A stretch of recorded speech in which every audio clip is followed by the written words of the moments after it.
Bueno, muy buenas tardes a todos. Gracias por estar aquí presente. Soy Miguel Arutuñán, presidente de la Unión Industrial del Tigre y vicepresidente de la Cámara Argentino-Armenia.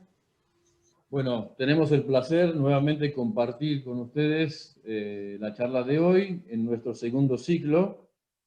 Vamos a hacer una introducción más corta, así no los tenemos esperando tanto. Disculpen la demora, pero hay mucha gente conectándose en estos minutos, por eso tuvimos que esperar un poco.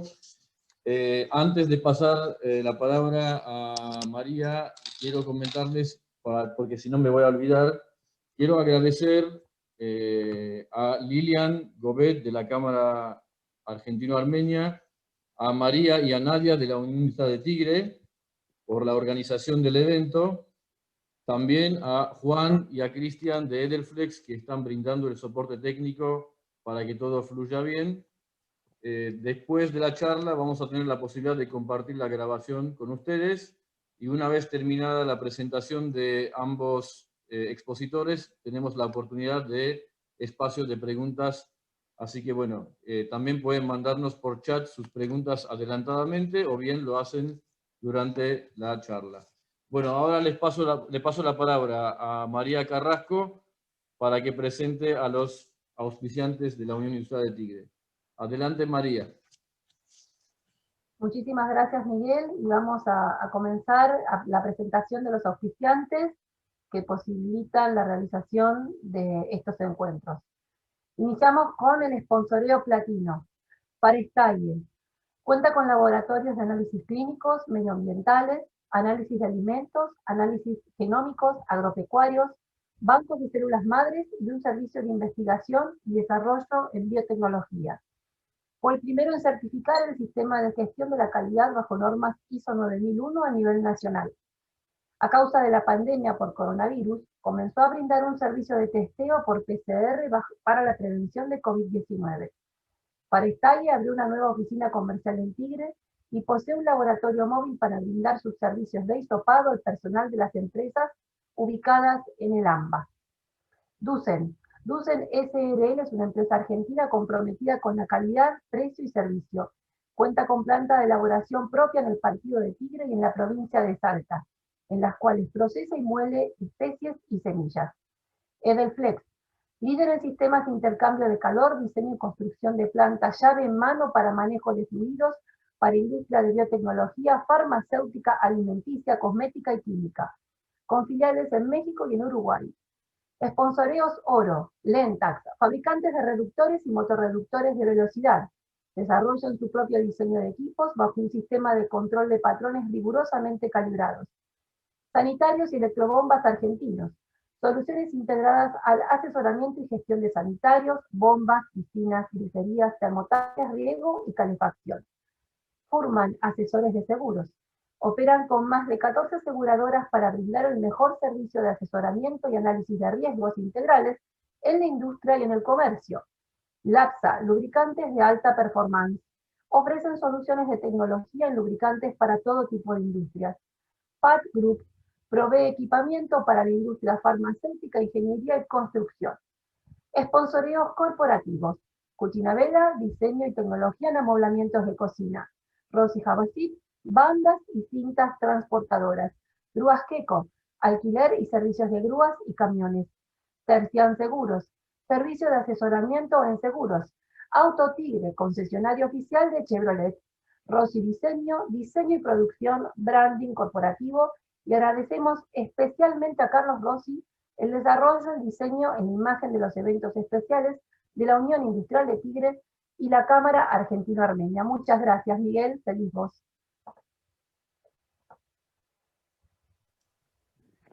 Gracias, María.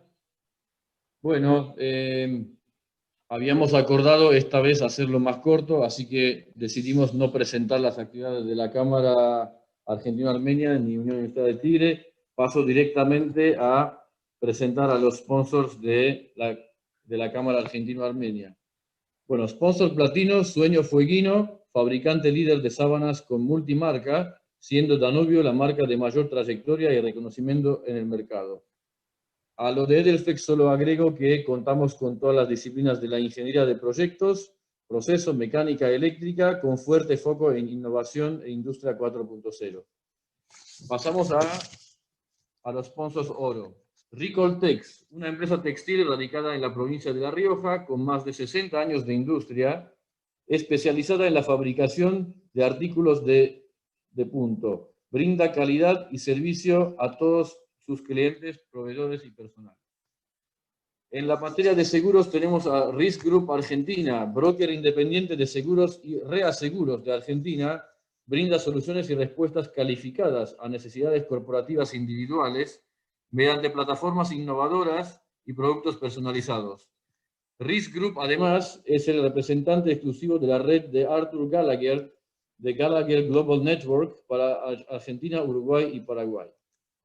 En el rubro textil tenemos a Best Socks, empresa textil fabricante de medias deportivas y tiempo libre para marcas líderes del mercado nacional e internacional, que con su tecnología de punta ha sido homologada por las principales marcas internacionales.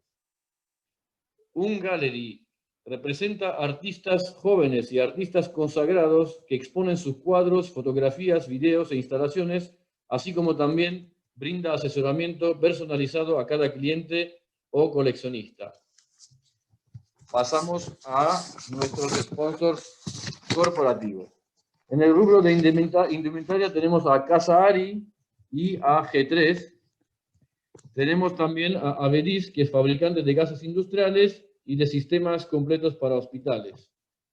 En el rubro de servicios contamos con el auspicio de FM Consultores de Carlos Martirosyan, que se trata de estudio contable, y en el rubro de construcción y finanzas tenemos a Servicios NAR. También contamos con la presencia de Tercian Asesores de Seguros, y aprovecho también para agradecer a Charlie Rossi por los diseños y acompañamiento con la parte gráfica. Bueno, aquí tenemos dos expositores de lujo que normalmente los recibimos siempre en la Cámara Armenia. Esta vez lo vamos a hacer de manera virtual.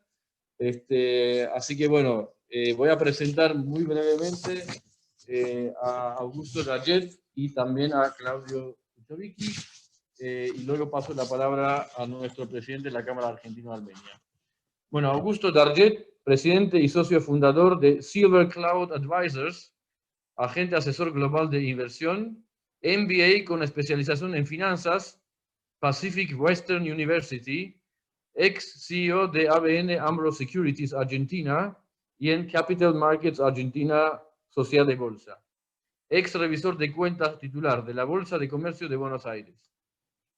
Claudio Suchavicki, socio fundador y director de Silver Cloud Advisors, agente asesor global de inversión, secretario general de la Federación Interamericana de Bolsas, gerente de desarrollo de mercados de capitales de Bolsa de Buenos Aires, profesor de la Universidad SEMA, escribe en Diario La Nación y columnista en La Nación Plus. Bueno, paso la palabra al presidente de la Cámara Argentina-Armenia, Ohanes Boyachian.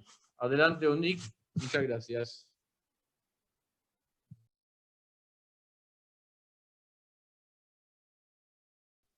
Por favor, habilita el micrófono, Onik.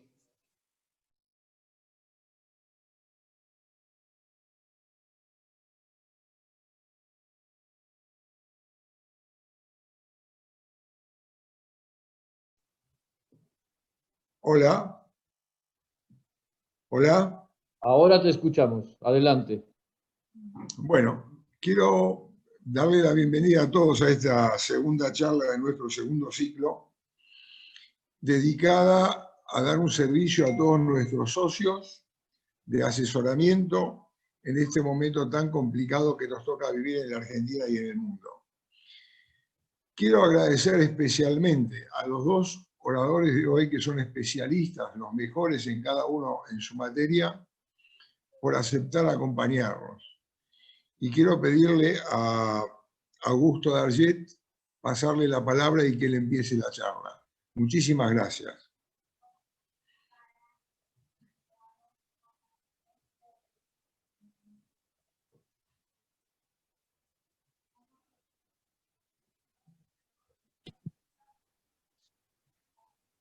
Bueno, buenas tardes. Para mí un honor, Obanes, poder hablar en este evento de la Cámara Armenia, donde, como sabés, tengo muchísimos amigos armenios. Seré breve por dos motivos. Primero, porque seguramente les va a agradar mucho más escuchar hablar a Claudio Zukovicki, y porque el segundo motivo es que Argentina seguramente ocupa más el espacio de todos ustedes. Entonces voy a ser prudente y dar un panorama breve y general sobre el mundo. En el tema del coronavirus hay números muy fríos. Más o menos se han contagiado en todo el mundo 23.700.000 personas, decesos por aproximadamente 814.000. Esto habla de una cifra del 3% de letalidad, pero esto es cuando uno mira los números fríamente, si el global de los números desde que empezó la pandemia. La realidad es que en los últimos 3 meses la letalidad está llegando al 1% y se calcula que si todas las medidas preventivas que se están tomando, eso va a ir bajando paulatinamente. Cuando miramos la caída del PBI mundial a partir del primer parate, del primer trimestre, la sensación era escalofriante, porque ese primer trimestre hubo caídas en el mundo del PBI que oscilaban entre el 15 y el 30%. Era muy difícil proyectar que eso se mantenga a lo largo del año. Por suerte, las medidas de prevención hicieron que las economías se vuelvan a abrir, y es impresionante la correlación que hay entre estar encerrados y la recuperación que han tenido distintos países. Si esto sigue así, porque la última palabra la tiene el virus, pero esto sigue así, que es lo que más se prevé y los países están actuando en consecuencia con las prevenciones del caso, se calcula que la zona del euro este año va a caer 8%, Asia va a crecer 1%, porque paradójicamente países como la India están creciendo al 2% anual, China al 1%, Indonesia al 0,5%, y Estados Unidos, que tenía espantosos números en el primer trimestre, va a terminar cayendo 5%. Como ustedes saben, esta crisis es económica, con millones de empresas haciendo lista y entrando a Chapter 11, como se dice en Estados Unidos, que es un proceso por el cual las empresas tienen que reordenarse y mostrar todos sus números, preparándose para un posible quebranto futuro. La verdad que la economía y la mayoría de las empresas ha sufrido muchísimo. Se calcula que los bancos en el mundo ganarán el 70% menos de plata que el año pasado, que hay más de 50 personas que no están pagando las hipotecas en Estados Unidos, 70% están atrasados los alquileres, más del 50% los mortgages alrededor del mundo en promedio. Lo bueno que tuvo esto fue la coordinación financiera del mundo, porque deberíamos pensar tranquilamente que además de esta crisis económica hubiésemos tenido también una crisis financiera. Y por suerte eso no ocurrió. La verdad que el mundo aprendió mucho de la crisis del 2008 y rápida y coordinadamente, tanto Europa como Estados Unidos actuaron en aquel famoso 23 de marzo, inundaron el mundo con euros y con dólares. Lo primero que hicieron es salir a comprar deuda corporativa. Cuando subió la deuda corporativa y bajaron las tasas de interés, lo segundo que sucedió fue la suba de la bolsa que ustedes vieron, que ha hecho que hasta el día de hoy la caída inicial de 32% se haya recuperado totalmente en todos los índices del mundo. Lo tercero que pasó es la suba de commodities, ¿no? Ahora bien, antes que hagan esta pregunta que todo el mundo la está haciendo, es cómo va a terminar esta tremenda emisión. Hay una gran diferencia entre la emisión monetaria que se ha hecho en esta época y la del 2008. En el 2008 el dinero fue a los bancos. Ustedes habrán recordado la famosa frase de too big to fail, demasiado grande como para caer. El iba a los bancos mientras la gente sufría pérdida laboral por la crisis de subprime. Bueno, esta vez fue distinto. La plata no fue a los bancos, que están muy bien capitalizados y que desde el 2008 a hoy tomaron las prevenciones, aumentaron el capital y demás. Esta vez el dinero fue a la gente. Pero lo que la gente no sabe es que se emitió menos del 50% del dinero que se emitió en el 2008. Ese es el primer tema que uno tiene que prestar atención. El segundo tema es, el americano después de 20 años ahorró. ¿Y por qué ahorró? Si bien le llegó a su bolsillo $1.200 por mes, el americano, por no conocer la duración del evento, en lugar de volcar todo este dinero al consumo, que era lo que pensaba la Fed, que de esa manera iba a reactivar rápidamente la economía, el americano se dedicó a ahorrar. Y como culturalmente ahorrar en Estados Unidos significa comprar bonos y acciones, fue parte de la recuperación que ustedes vieron en los mercados financieros. El otro tema destacado que quería comentar es que, si bien hubo coordinación financiera para salvar la economía y no meterse en una crisis financiera después de todo el desastre que estamos viviendo en la economía real, lo que no hubo coordinación es política, y es realmente bastante llamativo. Tenemos, para decirlo en pocas palabras, un mundo totalmente peleado, guerras tarifarias en China contra Estados Unidos, en China contra la India, Estados Unidos contra Europa, Europa contra sí mismo. El otro tema, que es el que más miedo le tengo, es que la falta de liderazgo mundial ha hecho que la pandemia dé un caldo de cultivo para que aparezcan algunas reminiscencias autoritarias. Hay problemas en Polonia, hay problemas en Hungría, hay problemas en Bielorrusia y hay problemas en Turquía, y esto creo que es el tema más preocupante de este momento del mundo. Por supuesto, voy a estar abierto a todas las preguntas y a los detalles que quiera cada uno de ustedes saber, pero sé que están ansiosos por escuchar a Claudio, así que muchas gracias y le doy la palabra a él. Bueno, muchas gracias, Augusto. Muchas gracias a cada uno de ustedes por recibirme en sus casas. Y voy a arrancar de donde dejó Augusto, que es este contexto global. Y la verdad que el contexto global, que comparto el que describió Augusto, esta vez nos favorece. A América Latina la favorece. ¿Por qué? ¿Qué significa en términos nuestros del día a día, de la industria, ya que estamos hablando con muchos industriales hoy, lo que dijo Augusto? Que la gente quiso ahorrar en bienes. Si sube la soja, desde que empezó la pandemia subió la soja, el trigo, el maíz, el petróleo no solo recuperó todo lo perdido, sino que ya vale $43. Subieron los bonos, subieron las acciones, subieron la plata, el oro, los bitcoin. No es que sube todo. Lo que pasó es que baja el dólar. ¿Y por qué baja el dólar? Por lo que explicaba Augusto. Miedo a tener moneda. La gente empezó a ahorrar en bienes. Se siente más protegida con un activo que con dinero. Pero pasa con el euro, pasa con el peso argentino, pasa con todo. Y eso es bueno para nosotros, porque lo que nosotros exportamos vale más y encima tenemos buena cantidad. Hay que ver cómo juega la sequía del trigo, me explicaron que no va a ser tan grave, pero lo cierto es que lo que nosotros exportamos vale y encima producimos en buena cantidad. Lo segundo es que, por lo que explicó Augusto, las tasas de interés, dicho por la Reserva Federal, hasta el 2022 van a ser 0. No sé si ustedes vieron que arriba en el Zoom hay un lugar donde podemos vernos la carita todos, como galería completa. Yo les quiero preguntar a todos ustedes, ¿quién de todos ustedes quiere vivir de rentas el resto de su vida, dejar de trabajar, se cansaron, entregan su fábrica, su industria, la entregan así con monio y a partir de ahora vivo de rentas? ¿Quién quiere? ¿Me levanta la mano?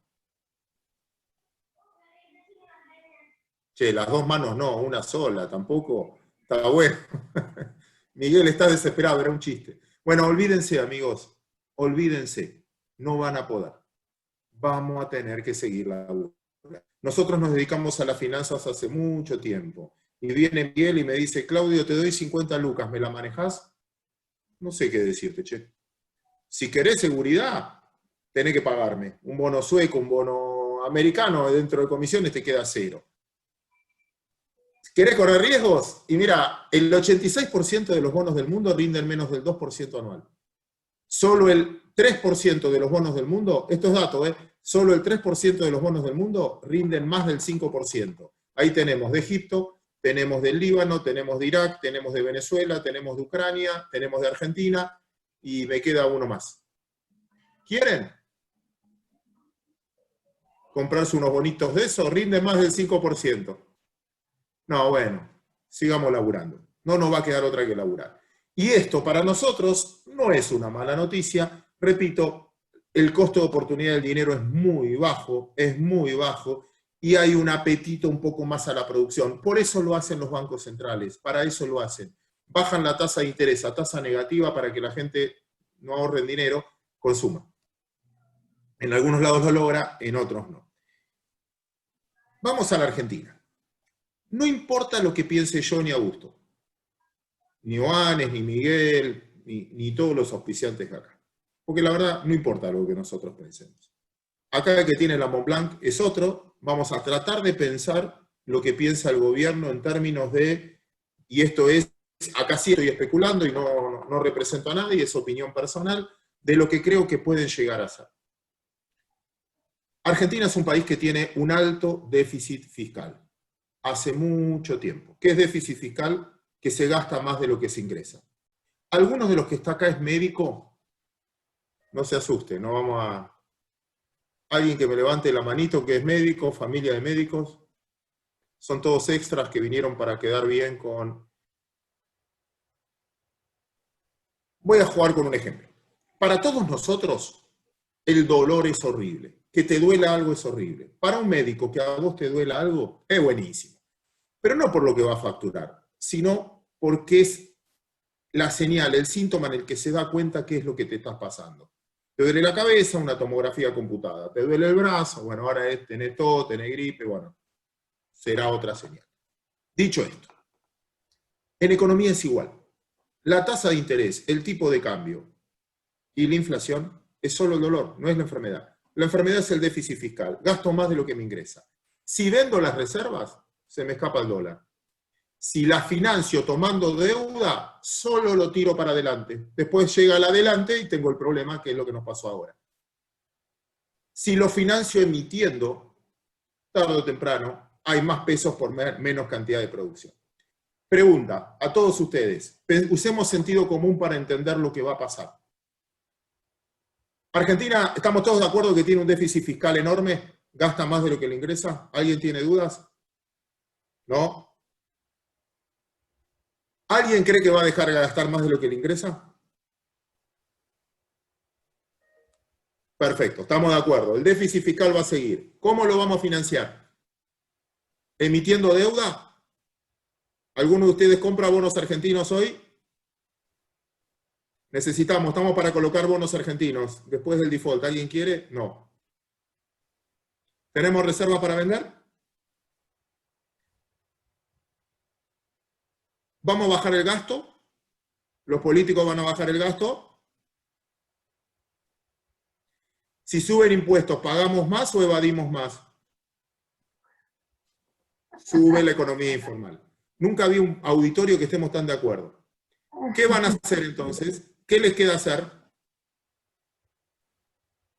Hay el doble hoy, hay el doble de cantidad de pesos por la cantidad de producción, porque la producción cayó por varios motivos. Uno, la pandemia, no es culpa de nadie. Como dice De Pablo, hay que mirar al cielo. 2, la cuarentena. Porque la cuarentena hace que todos trabajemos con protocolos, entonces nuestra productividad bajó. Tengo más pesos por menos producción. Además, yo soy textil, mandé las telas a la bordadora no trabaja, se rompió la cadena de pagos, yo tengo mercadería, pero me tenés que pagar, y no la tengo todavía, y no te puedo dar crédito, yo no sé si me vas a pagar. Todo eso hizo que el PBI cayó y la cantidad de pesos subió. ¿Alguien de los que está en esta sala tiene más de 40 años? No, soy el único soy yo. María, no levantes la mano, queda mal. Encima vos conseguiste los auspiciantes. No, dejá, vos no. ¿Cómo termina esto? Los que tienen más de 40 años. Si esta es la emisión monetaria y esta es la cantidad de producción. Muchachos, hay dos caminos. No importa. Milton Friedman dice, o decía, que no hay que medir la política por sus intenciones, o las decisiones políticas por sus intenciones. Hay que medirla por sus resultados. Nada más. Quedan dos caminos. Che, sobran un montón de pesos. Si yo incentivo a la producción, con el contexto a favor, hay una beta abierta, que la gente produzca más, que esos pesos los use. Che, voy a producir pelotitas de tenis. ¿Sabes qué? Tengo demanda, un montón de demanda. voy a aumentar la producción. Si pasa eso, ojo, puede rebotar fuerte la Argentina. Ahora bien, para que pase eso, ¿qué tiene que pasar?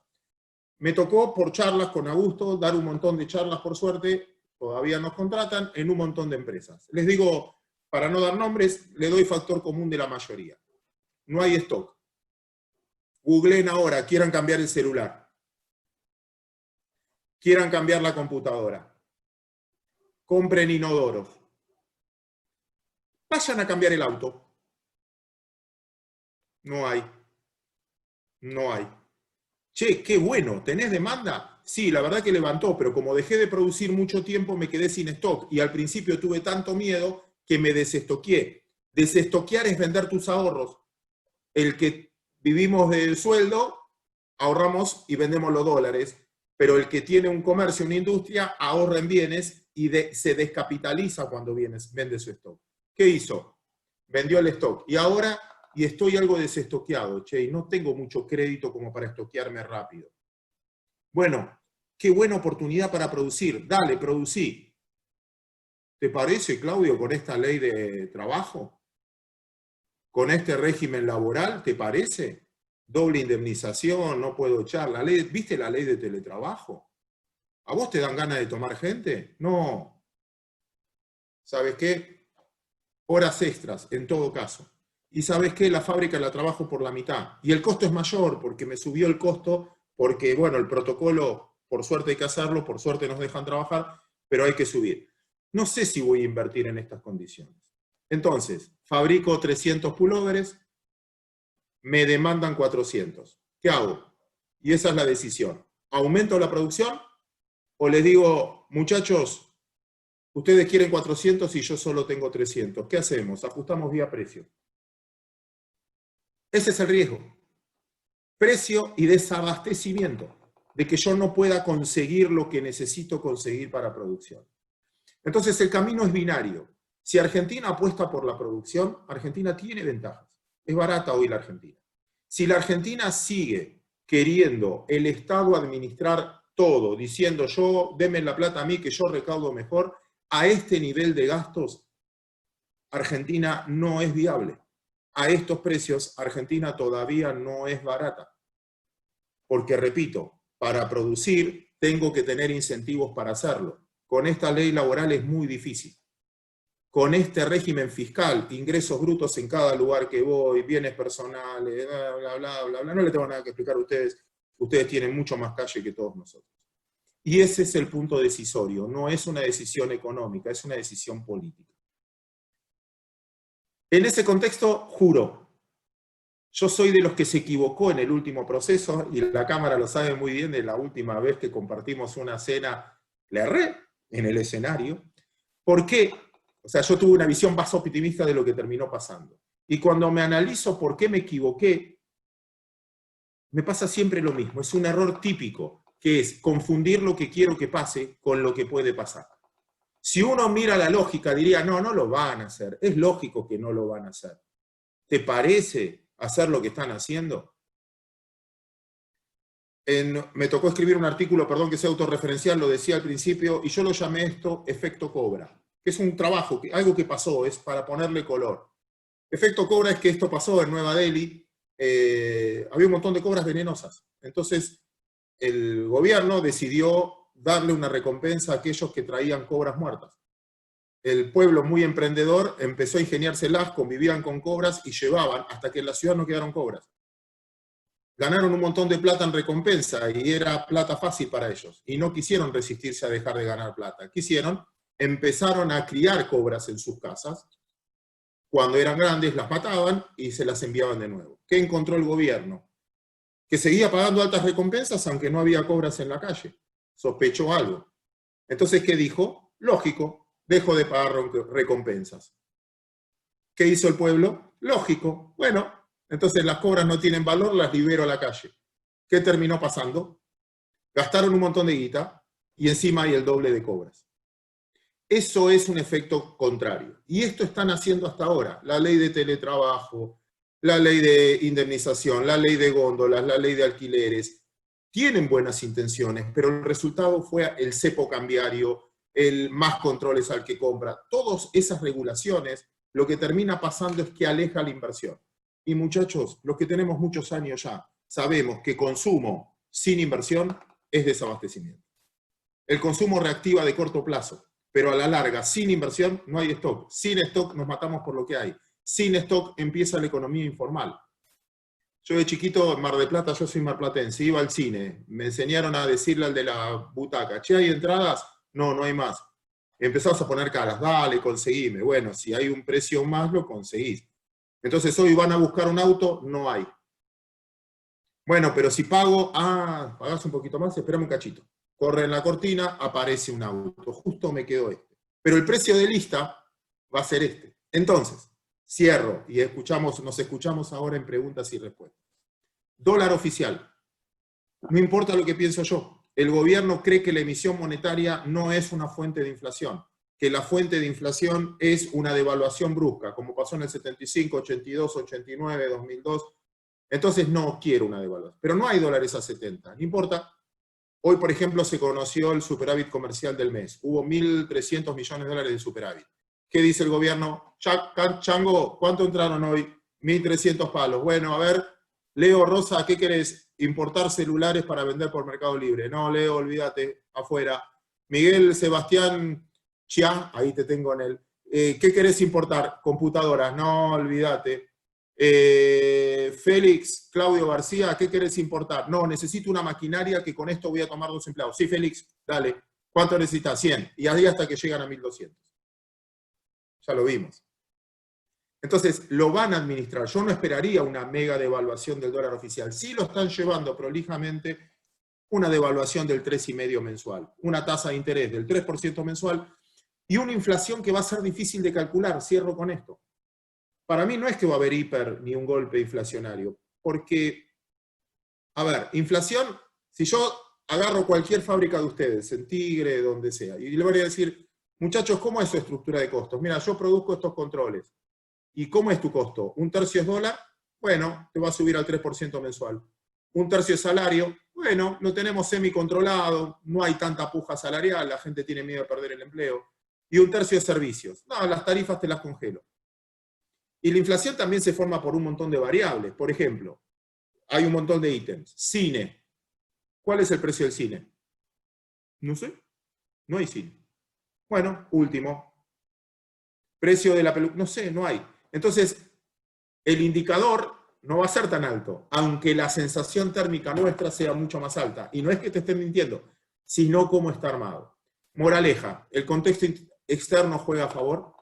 El contexto local depende mucho de la política. Si juegan solo a la política, no vimos lo peor para mí.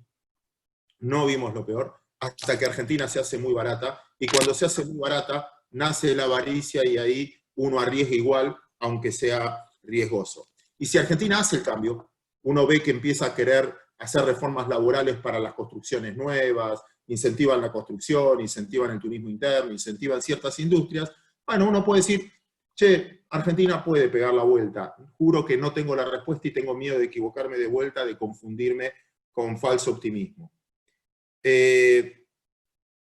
Augusto, Obanes, Miguel, ¿me autorizan a decir el motivo real de la charla? Terminamos con esta farsa y vamos al grano.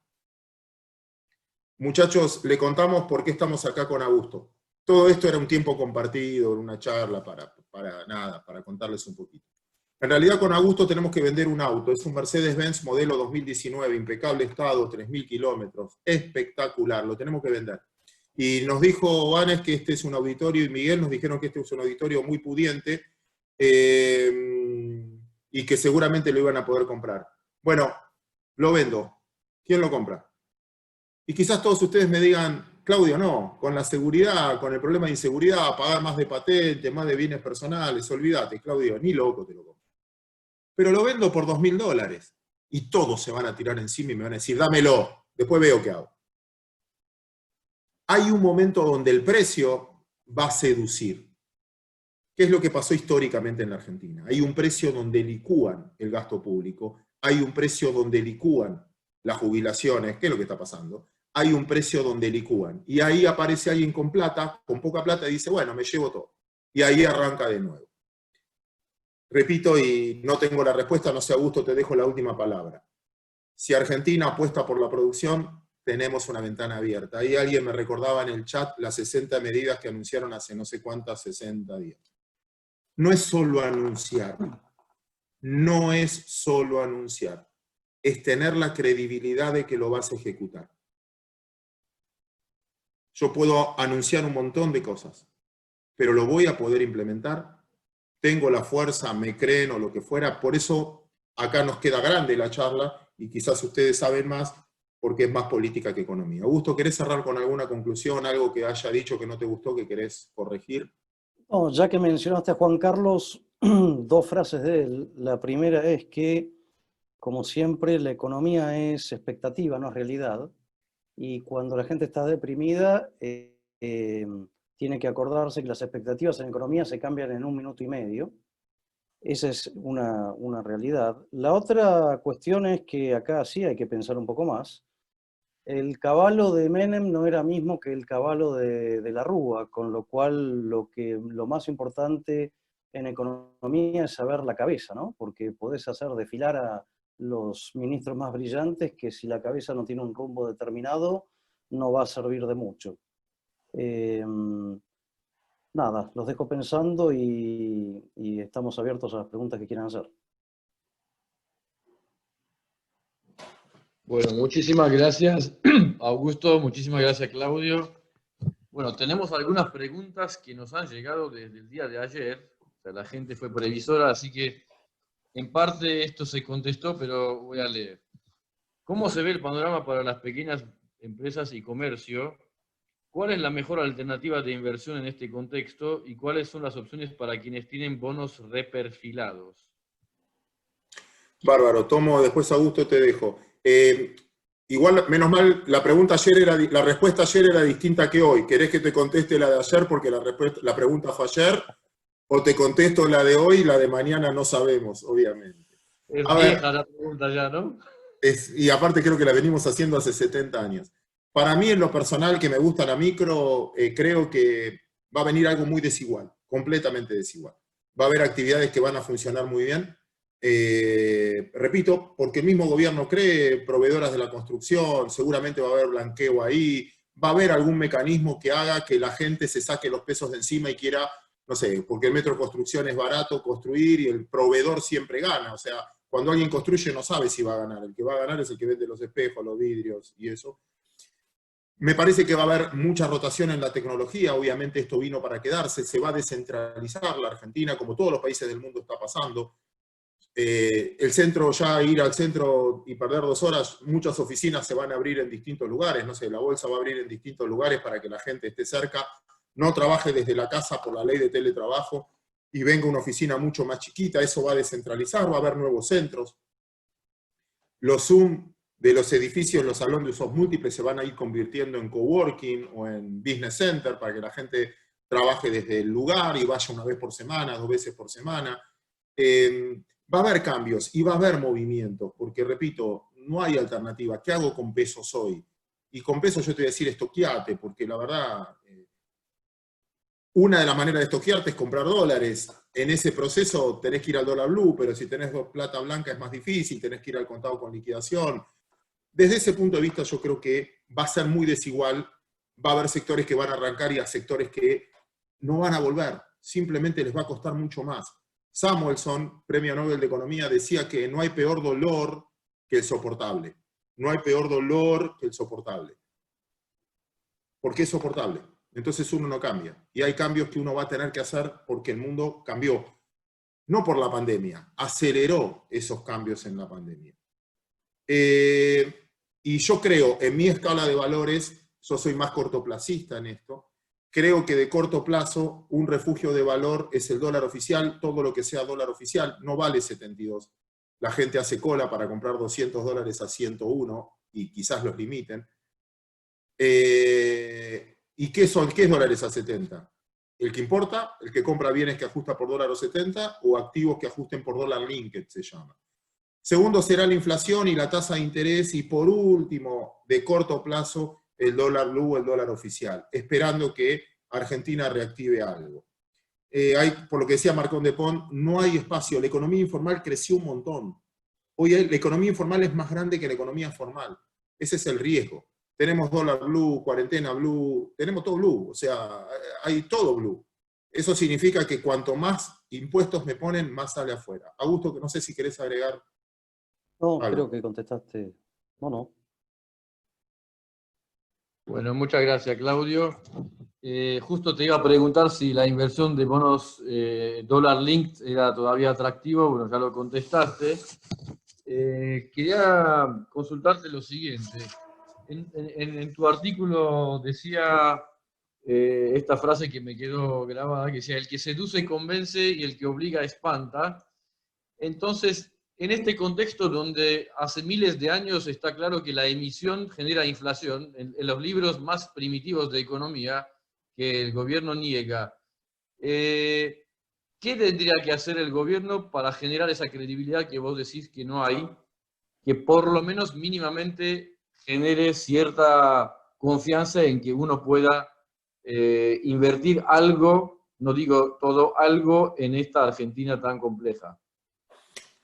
Es muy fácil de decir, supongo que debe ser muy difícil de implementar. Obviamente, Miguel, yo te contesto con una pregunta. Vos sos armenio, pero yo soy judío. Viste que nosotros siempre contestamos con preguntas al proceso, no nos queremos jugar mucho. En ese proceso, Miguel, ¿por qué vos vas a invertir si tenés miedo que te cambien las reglas del juego? Entonces lo que vas a exigir para mí es un acuerdo político en el cual no te cambien las reglas del juego, donde vos digas, no, después va a haber cambiar de visión. Miren, yo siempre pongo este ejemplo, y perdón si alguien me lo escuchó. Argentina es un barco que navega así. La mitad está abajo del agua y la otra mitad está arriba del agua. Cada vez que hay un cambio de gobierno, simplemente, en vez de poner el barco horizontal, simplemente lo que hace es esto. Los que estaban arriba del agua ahora están abajo del agua, y los que estaban abajo del agua ahora están arriba del agua. Con un problema en cada rotación. Que los que están abajo del agua tienen buen balance porque estuvieron 10 años arriba del agua, pero no tienen negocios. Y los que están arriba del agua ahora estuvieron 10 años abajo del agua, por lo tanto están en el veraz, entonces no tienen crédito. Entonces es mucho más lenta la reactivación. Para mí, repito, la decisión es política y no es tan económica. Como muy bien decía Augusto, ustedes pueden poner, irónicamente lo voy a decir, al mejor equipo de los últimos 50 años, lo que fuera, pero si no hay un mandato político de los cambios a mediano y largo plazo, nadie invierte a largo plazo. Y las preguntas que van a hacer en los distintos Zoom. Che, ¿compro bonos? ¿Compro acciones? ¿Qué es de corto plazo? Construyo, es 2 años. Pero montar una fábrica son 10. Entonces, si no sé calcular ese precio, son 10. Y lo de la emisión monetaria es una discusión, yo no la entiendo que a esta altura se discuta eso. Si hay más pesos por menos bienes, ya la Argentina lo sabe. Entonces, ¿qué tienen que hacer ahí? Ortodoxia, y que lo están haciendo hoy, son bastante ortodoxos en eso. Emiten LELIQ, ya hay más que antes, para sacar esos pesos. Pero esas LELIQ pagan una tasa de interés. Entonces otra vez empezamos con la historia de siempre. Entonces yo digo, che, Miguel, invertí porque hay un montón de demanda. No, Claudio, si el negocio me rinde menos que una LELIQ, olvídate. O que una LEVA con una letra. ¿Para qué lo voy a hacer? Prefiero tener una letra. Historia que ustedes vivieron, Juanes, ¿cuántas veces la viviste?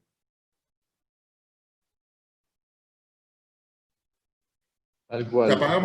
Te apagamos el micrófono para que no nos digas miles de veces. Las miles de veces. Gracias, Claudio. Justo tengo una pregunta que está muy vinculada a lo que acabas de contar. No sé si es repetitiva, pero ¿por qué la impresionante expansión de la base monetaria no se emplea para recomposición de capital de trabajo en lugar de esterilizarla con LELIQs? Y además agrega perspectivas para bienes raíces y la inversión pública en obra civil. Bueno, es otra pregunta, pero de la misma... Sí. Augusto, después te doy también la palabra, pero yo no... A ver, ¿por qué no lo hacen? Porque les encantaría hacerlo. El tema es que la gente no confía. El mercado es solo confianza, muchachos, nada más. El resto es verso. Vos confiás o no confiás. Si confiás, invertís. Y muchos lo hicieron en las preguntas. Si leen los chats, creo que todas las preguntas estamos en lo mismo. La verdad que la carga impositiva hace... A mí me cuesta mucho hacer negocios en un lugar que si hago las cosas mal, el 100% de la pérdida es mía, porque me equivoqué. Pero si hago las cosas bien, yo solo me quedo con el 35%. Tengo un socio que se lleva el 75%. Encima, cada vez que se incendia, viene mi socio, viene siempre una vez por año y me dice, Claudio, se incendió la fábrica. Uy, no te puedo creer. perdimos la mitad de nuestro laburo de toda la vida. No, no, se quemó tu mitad nada más. Mi mitad está intacta. ¿Y ese socio es el Estado o no? En ese contexto, estaría buenísimo, yo lo decía, que esos pesos vayan a la actividad, que financien capital de trabajo. Pero vos para eso tenés que pagar una tasa de interés, porque ¿qué plata te prestan? Si no es la del ahorrista finalmente. Y un ahorrista no va a querer invertir por debajo de la inflación. Y otra vez, dolor. ¿Y por qué hay inflación? ¿Y por qué emiten? Entonces, y ahí empieza otra vez. Es el juego de nunca acabar. La única manera de que vaya capital de trabajo es estabilizando las variables. Si no, nadie va a querer vender la mercadería por debajo del valor de reposición y nadie va a querer, para un financista, la plata es su mercadería. Y el valor de reposición es que la tasa de interés tiene que rendir un poco más que la inflación, si no está perdiendo plata. Y esa sería la contestación. Y yo creo que para el metro construcción es barato en Argentina hoy. La usada es cara, comparado con lo que vale el metro cuadrado. Y que va a haber blanqueos o algo por el estilo, porque Argentina siempre blanquea el stock, pero no el flujo nuevo. Y si el 50% de la economía es informal, de vez en cuando necesita un ajuste y eso puede ser que traiga algún premio. Puede ser un negocio. Repito, de corto plazo, y lo del dólar link también, de corto plazo, y tampoco un gran negocio. Estamos hablando de 3,5 mensual con una inflación 3 mensual. Augusto, no sé qué querés agregar. No, digamos, yo creo que en la Argentina es mucho más importante la política que la economía. La política va siempre delante de la economía.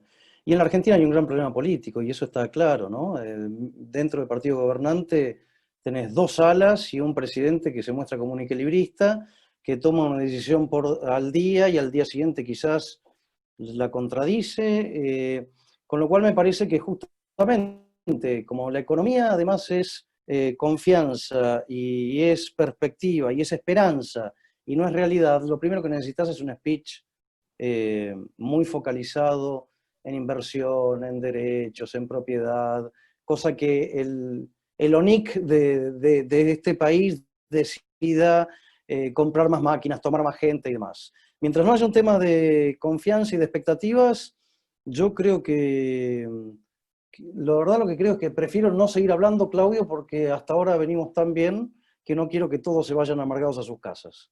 Pero estoy bastante menos optimista que la gran mayoría, esa es la verdad. Bueno, Augusto, lamentablemente te voy a pedir que hables, porque esta pregunta tiene que ver más con vos, me parece, porque ¿Cómo no? acá pregunta Sebastián, ¿cómo ves la relación con China? Y te agregaría también si querés mencionar la relación con Estados Unidos, ya que estamos con esa dicotomía de ambas potencias. Claramente la relación con China está pasando por uno de los mejores momentos, ¿no? Tenemos un swap que nos habilita a tomarles más o menos 10.000 millones de dólares pagando 7% anual. Eso lo tenemos a disposición cuando querramos.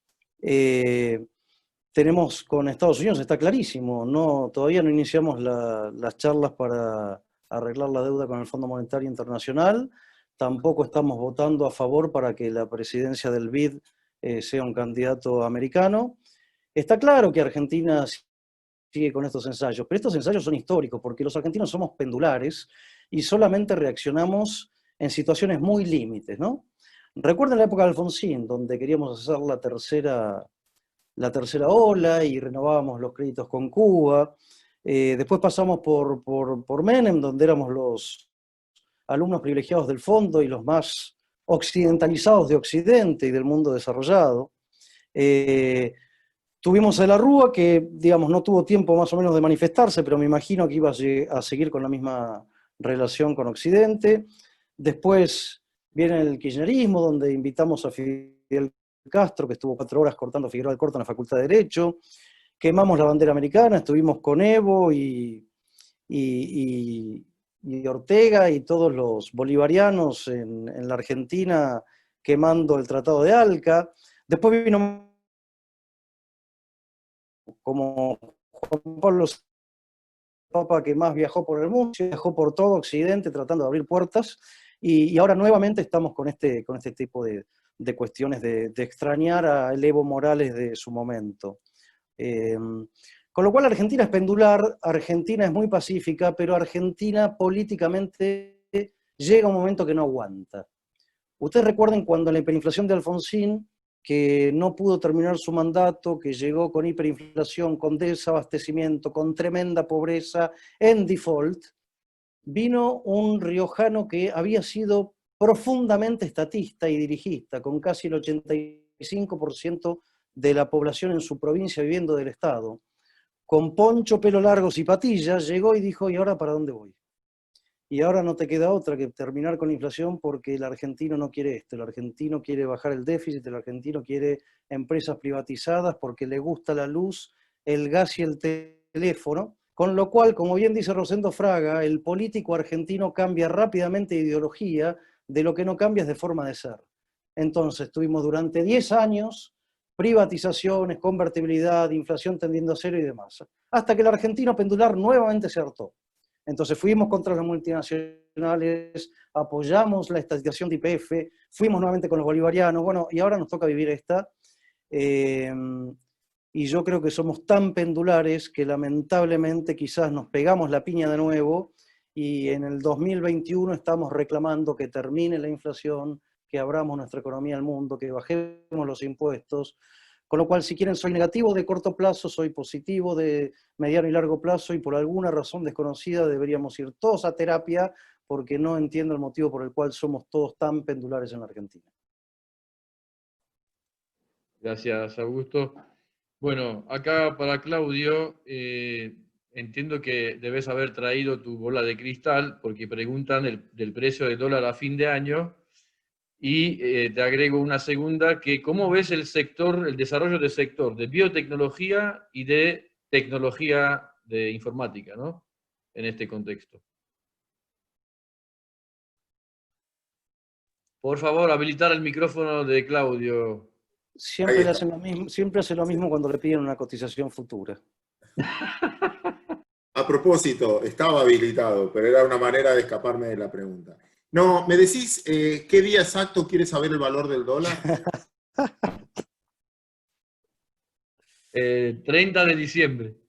Bueno, el 2 de enero le digo, del 21, ¿cuánto cerró?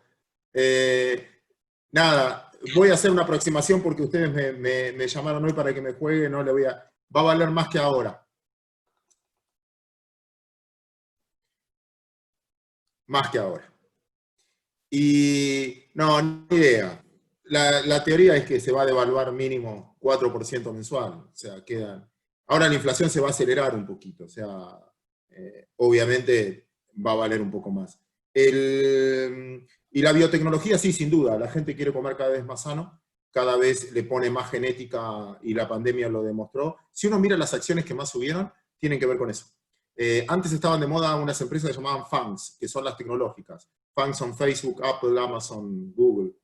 Y ahora las que están de moda se llaman granolas, empresas granolas, que son todas las que decía de biotecnología en el fondo, que son Glaxo, AstraZeneca, bueno, esas por cosas obvias, Novartis, Nestlé, L'Oreal, estética, entretenimiento, es lo que más, educación, se gasta mucho en educación. Se gasta, está mal lo que dije, se invierte mucho en educación y creo que son las variables que ahora vienen. Gracias, Claudio. Bueno, un poquito, muchas preguntas sobre lo mismo y simplemente consultarte cómo ves en general el desarrollo de los próximos, vamos al corto plazo que te gusta, los próximos 6 meses, aunque para Argentina es largo plazo, pero bueno, vamos a suponer que es corto. ¿Cómo ves los próximos 6 meses en Argentina? ¿Qué pasaría en tu opinión? Cierro con esto, gracias por invitarme de nuevo y por la participación. Te juro, la verdad, me encantaría tener una respuesta más clara, pero no tengo la más pálida idea. Déjenme contestar, no sé. Va a pasar de todo.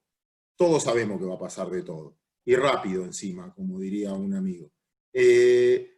Nada, va a ser complicado, va a ser muy complicado, va a haber mucha puja, va a haber muchos intereses contrapuestos, va a estar muy politizado, va a ser anárquico, porque nosotros somos horizontales a la hora de comunicarnos.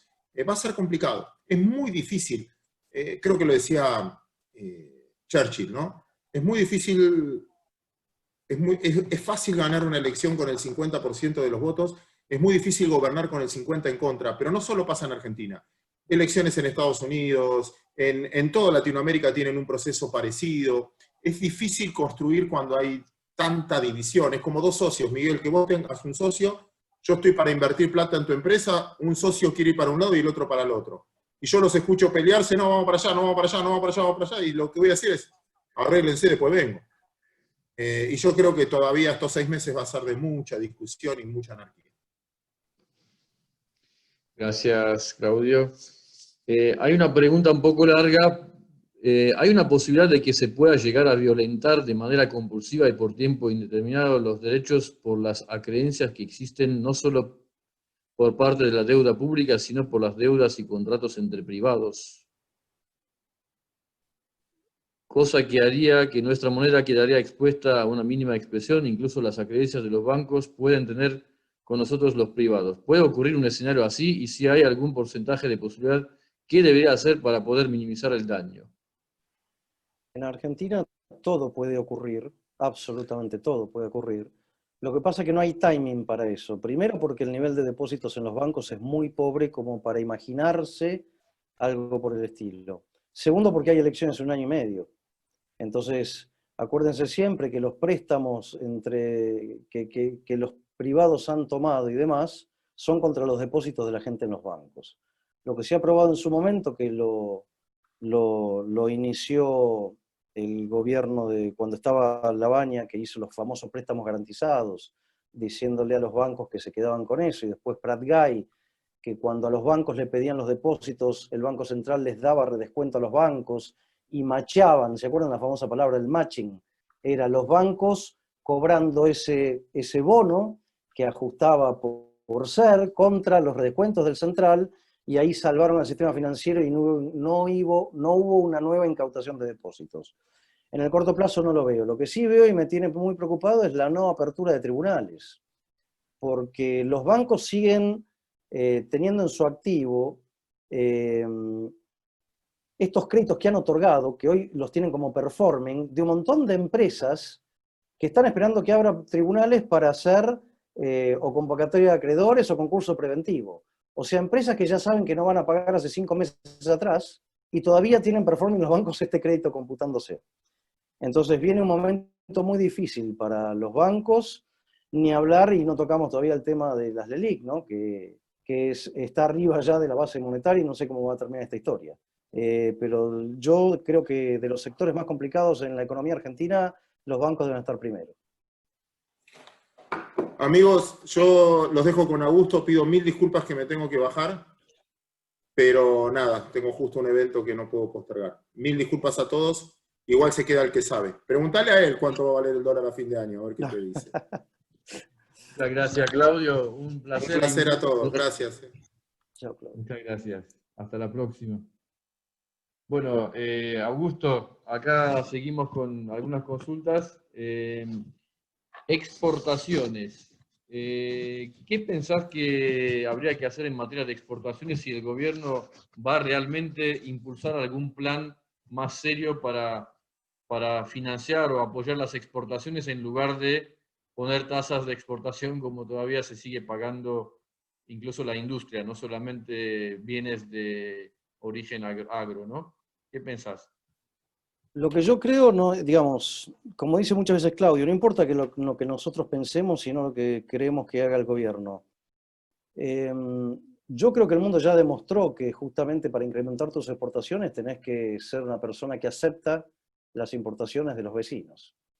El mundo justamente hasta esta pandemia, los países trataban de mejorar la posición arancelaria para permitir entrar los productos de manera tal de que te aprueben los tuyos afuera. La prueba de esto es Chile, ¿no? Donde vas a cualquier país del mundo y encontrás un vino chileno. Esto es porque Chile permite la entrada de cualquier producto. Argentina es todo lo contrario.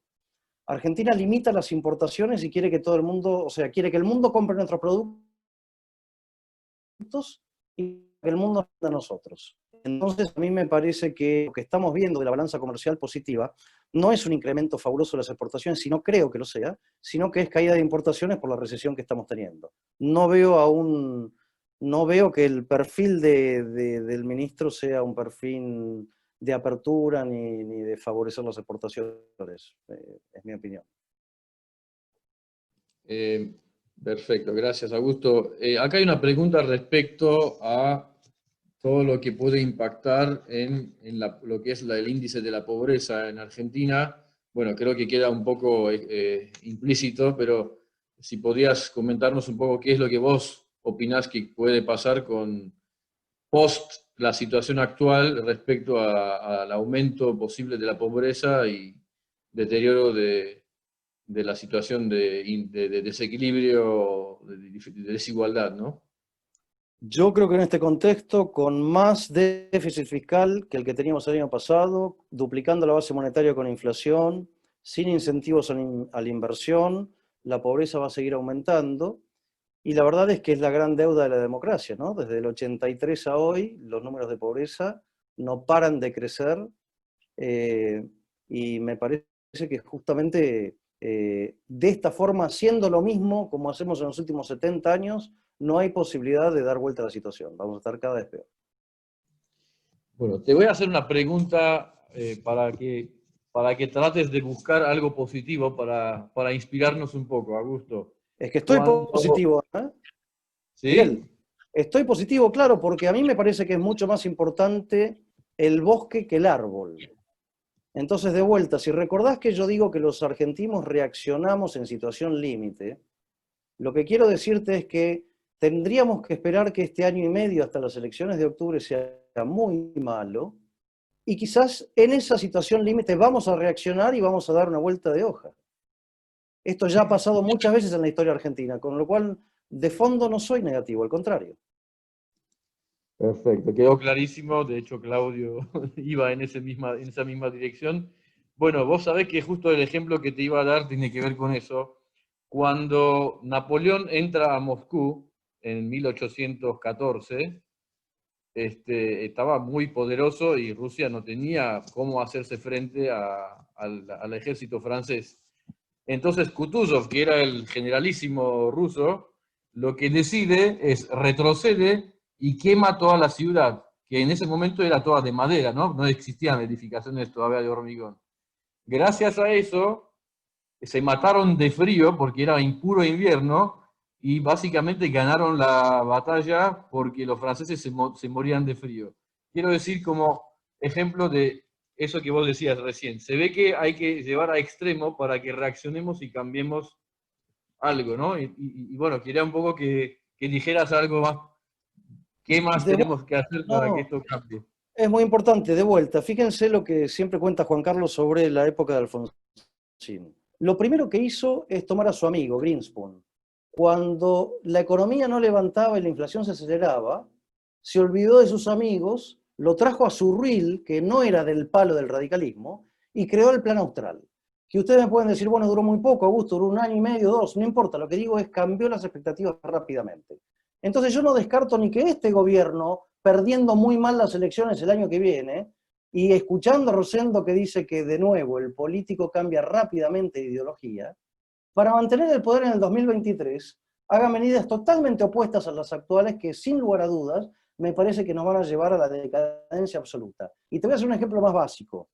Si vos cuando tenés una reunión en la Cámara, salís de tu casa escuchando música y no pones Waze ni no prendés la radio, a lo mejor hay un piquete en el medio y llegaste 2 horas tarde a la reunión. Ahora, si saliendo de tu casa prendiste Waze, sabés que hay un piquete, tenés que desviar y llegás perfectamente a tu reunión. Entonces yo no digo que hay que dramatizar, hay que darse cuenta hacia dónde vamos.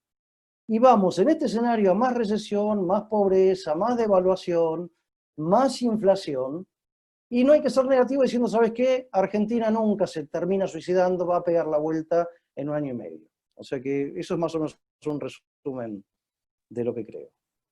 Buenísimo. Augusto, vos que tenés experiencia en bolsa y en los bancos, acá hay una pregunta que es interesante respecto a las fintech, incluso es un poco extrema. Dice, ¿crees que el dinero físico va a tender a desaparecer? No lo creo en el corto plazo, no sé si se refiere a la moneda física o a la valoración del dólar. Empecemos por la moneda física. En muchos países ya desapareció. Vos vas a Suecia, a Noruega y a Dinamarca y no podés pagar ni el parquímetro y no te venden con plata ni una ficha. Es una cosa realmente espectacular. En Japón, por ejemplo, cuando vos entregás dinero físico, los funcionarios de una municipalidad o lo que sea se ponen guantes porque no están acostumbrados a tocarlo y no quieren mancharse. Con lo cual, evidentemente, eso va a terminar y me parece que es una búsqueda de todos los bancos centrales mundiales justamente para terminar con la economía en negro. Que todo lo puedas hacer online y que todo sea bancarizado. Con respecto a la moneda, si la pregunta se dirigía a ese concepto, Estados Unidos sigue teniendo, los bancos centrales del mundo siguen teniendo el 64% de sus reservas en dólares. Entonces me parece que venimos con esta historia hace 30 años repitiéndola, en el sentido de que siempre pensamos que va a dejar de ser la moneda de curso de cambio legal mundial, y eso no sucede nunca. Y de vuelta, esta vez la emisión fue la mitad del 2008, con lo cual yo no apostaría alegremente a pensar que el dólar se evapora y que viene la fiebre del oro y ese tipo de cuestiones, que hay que ser prudente. Gracias. Encima China, que supuestamente es enemigo comercial de Estados Unidos, es el mayor tenedor de dólares, ¿no? En China, sí, algo para agregar de China que es muy interesante. El Banco Central chino es el banco más avanzado en una criptomoneda de un país. En el Banco Central chino actualmente hay un sector donde trabajan más de 1000 personas dedicadas nada más que al estudio de la criptomoneda. Por suerte me comentó Anes en su momento que van a tener el honor de escuchar a José Sciaba Serrate, que yo creo que es el argentino que más sabe de criptomonedas, y es un lujo su explicación en detalle. Sí, a Gordon Gekko también lo tenemos para Claro, invitar. correcto. Muchas gracias. Una pregunta que nos hace Gabriel. ¿Ve viable un shock de licuación de pasivos y nueva moneda? De vuelta, en Argentina es todo posible, absolutamente todo posible. Y es políticamente correcto. ¿Por qué? Porque a los que destrozan en ese contexto es a los bancos. Y nadie va a saltar a hacer una marcha para defender a los bancos. De vuelta, espero que si eso ocurre, que exista la ingeniería para no quebrar a los bancos, porque recuerden que una licuación de pasivos significa que no le están devolviendo la plata al banco, y el banco la plata que presta es la plata de los depositantes. Entonces guarda con esas historias de alimentarlas o fogonearlas, porque es un tema muy delicado. Buenísimo, Augusto. Bueno, vamos a la última pregunta, así no abusamos de tu generosidad. Ya pasamos más de una hora. Es una pregunta muy difícil de contestar, pero bueno, como quiero respetar al quien la hizo, dice, ¿cómo harías para formalizar la economía en negro que tenemos? Es justo la última pregunta, es el tema que más me apasiona. Ah, buenísimo. Pero tardaríamos mucho tiempo, así que si ese amigo armenio en algún momento me agarra en la cámara, puedo hablarle horas, pero se las voy a dar básicamente. En 1890 murió un economista norteamericano que se llamaba Henry George. Henry George era el inventor del single tax. ¿Qué significa single tax? Impuesto único. Él decía que filosóficamente estaba mal sacarle impuesto a las ganancias a la persona que trabajaba, y estaba muy mal sacarle impuestos al consumo, porque con la plata ganada la debería gastar en lo que quisiera. Entonces él decía, si cobramos un canon, que acá se dice impuesto, pero si cobramos un impuesto al espacio ocupado, en un segundo termina la evasión. O sea, vos ocupás, entonces la fórmula final sería presupuesto nacional dividido metros ocupados. Para arriba, para abajo, para el costado. Por supuesto, el metro no vale lo mismo en cada lugar, depende de la cercanía a la avenida, al tren, al oxígeno, al río. Y claro, no hay manera de evadir ese impuesto. O sea, si yo te lo voy a cobrar a vos y me decís, no, mira, te cuento, yo vendo parte en negro, parte en blanco, vendé en violeta, en verde, no, porque yo te cobro nada más que ocupás. No, bueno, pero esto está a nombre de una corporación. Bueno, decirle a la corporación que tiene que pagar tanto por mes. Esto tiene otro tributo muy bueno. terminás no solamente con la evasión, sino que terminás con el problema de la vivienda. Porque el Estado, para recaudar más, lo que va a tratar de hacer es sus tierras fiscales, desarrollar vivienda para que el que lo ocupe pague el canon mensual. Y para pagar el canon mensual tenés que trabajar. Entonces, fíjate vos, se termina la evasión, se termina el problema de la vivienda y educás a toda la población para que trabaje, porque si no trabaja no puede pagar. Entonces mataste 3 pájaros de un tiro. Ahora, el problema de esto, de implementar esto, es bastante complicado. Había dos países solos que lo implementaban, ahora queda uno solo. Indonesia y Hong Kong. Hong Kong tuvo este problema en los meses que ya saben con China, pero igual el sistema no se ha tocado todavía. Por eso ustedes cuando van a Hong Kong o Indonesia lo que ven son torres para arriba, porque la gente quiere su espacio y si gana $1 millón por segundo con su fábrica, nadie le toca un centavo ni de ganancias ni de consumo. El problema que tiene es este. Díganme una cosa, ¿para qué sirve la FIP si es tan fácil cobrar el canon? O sea que desaparece la FIP. ¿Dónde van a ir los abogados que se dedican a penal tributaria? Desaparece penal tributaria. Entonces, lo más importante pasa a ser catastro, que va a ser el que va a evaluar cuánto vale el metro cuadrado en cada lugar. Bueno, no me quiero extender, pues los voy a aburrir a todos. Gracias, Augusto. Acá justo Liliana preguntaba, ¿y cómo haces para que alguien de la villa pudiera pagar ese canon, siendo informalidad, ¿no? No, bueno, hay que contarle a Liliana que es impresionante y muy triste por otro lado. En muchas villas la ocupación se paga más que un alquiler en Quintana y Ayacucho, en Recoleta. Si ustedes vieran lo que pagan en la Villa 31 por alquilar esos lugares, se agarrarían la cabeza. Debería haber un tema de educación, de decirle a esa gente que podrían vivir en Caballito o en Belgrano, porque hay muchos vivos que han ocupado estas tierras, han hecho casillas y las han alquilado y ese es el trabajo. Y la persona que vive ahí lo hace para estar cerca de su trabajo, entonces está dispuesto a pagar más que en cualquier otro lado. Realmente un disparate. En ese concepto de Henry George, el Estado haría perfectamente estas propiedades para dársela al trabajador que pague ese canon, diciéndole, escuchame una cosa, la propiedad es del Estado que de por vida la alquila, y vos sos el dueño de la posesión, no de la propiedad. Si vos trabajás y pagás, nadie te va a sacar de acá. Y si vos morís y tu familia trabaja, nadie los va a sacar de acá. Lo único que tenés que hacer es trabajar y pagar de por vida. Entonces, por eso, desaparecen las tierras fiscales. Fíjense una locura argentina. Ustedes escucharán todo el tiempo hablar de los problemas de los mapuches. Bueno, les cuento, en Neuquén, más del 75% de todo Neuquén son tierras fiscales. 75% de la provincia son tierras fiscales, te lo cuentan todos los mediadores, y no se ponen de acuerdo para darle un pedazo de tierra a los mapuches que hace 50 años vienen reclamando. O sea, los argentinos estamos preparados para hacer más barbaridades de las que hacemos, pero en algunos momentos hacemos barbaridades como esa.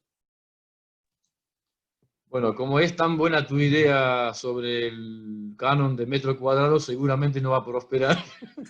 Por supuesto.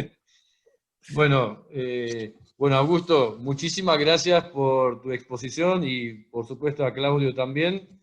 Espero que la próxima vez podamos, eso significa que ya estaríamos un poco mejor, vernos físicamente nuevamente en la cámara y también a lo mejor acá en la Unión Universitaria de Tigre, que tengamos la oportunidad de tenerte acá. Bueno, muchísimas gracias a todos los participantes, a los auspiciantes. Paso la palabra a Onik para que se despida y gracias nuevamente. Un abrazo grande. Muchas gracias, Miguel. Un abrazo, un honor para mí. A Augusto y a Claudio la charla. Y quería decir que quiero ser un poco más optimista de lo que ustedes son en estos comentarios, no porque no sean realistas, sino porque debemos ser optimistas y ir para adelante. Estamos viviendo un momento muy raro. La pandemia nosotros la hemos vivido. Hasta ahora estábamos esperando para ver cuándo se termine y vamos para adelante. De a poco nos vamos convenciendo de que tenemos que convivir con esto. Hoy fui a una reunión en un lugar que nunca había ido y realmente cuando el señor vino a decirme algo le dije mantenete a 2 metros. ¿Por qué? Porque son las nuevas reglas de convivencia.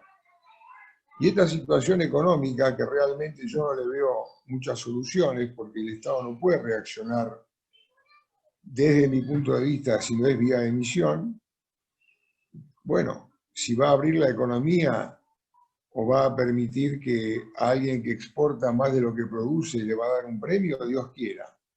Pero vamos a tener que convivir con esto. Si bajamos los brazos, estamos listos. Así que yo lo que digo es que hay que ir para adelante dentro de lo que podemos.